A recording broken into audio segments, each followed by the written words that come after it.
আকাশে রঙিন বেলুন, নিচে সাদা তুষারের চাদর। স্থানীয় সময় রোববার রাশিয়ার রাজধানী মস্কোতে অনুষ্ঠিত হয় ঐতিহ্যবাহী শীতকালীন হট এয়ার বেলুন উৎসব। বিভিন্ন অঞ্চল থেকে দর্শনার্থী ও অংশগ্রহণকারীরা এতে যোগ দেন। তৈরি হয় এক উৎসব মুখর পরিবেশ।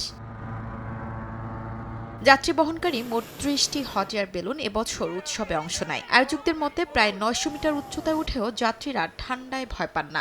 বছর গড়ানোর সঙ্গে সঙ্গে উৎসবে ধারাবাহিকভাবে বাড়ছে অংশগ্রহণকারীর সংখ্যাও। তাপমাত্রা যত কম হয় আমরা তত কম জ্বালানি ব্যবহার করি, এতে বেশি যাত্রী বহন করতে পারি। আর এটি এক অসাধারণ অভিজ্ঞতা। সরাসরি উড়ে যাওয়াতেই আসল আনন্দ।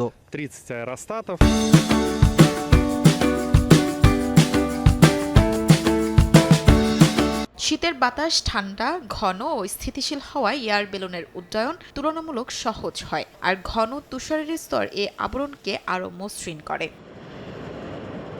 শিউলি রোজা, সময় সংবাদ।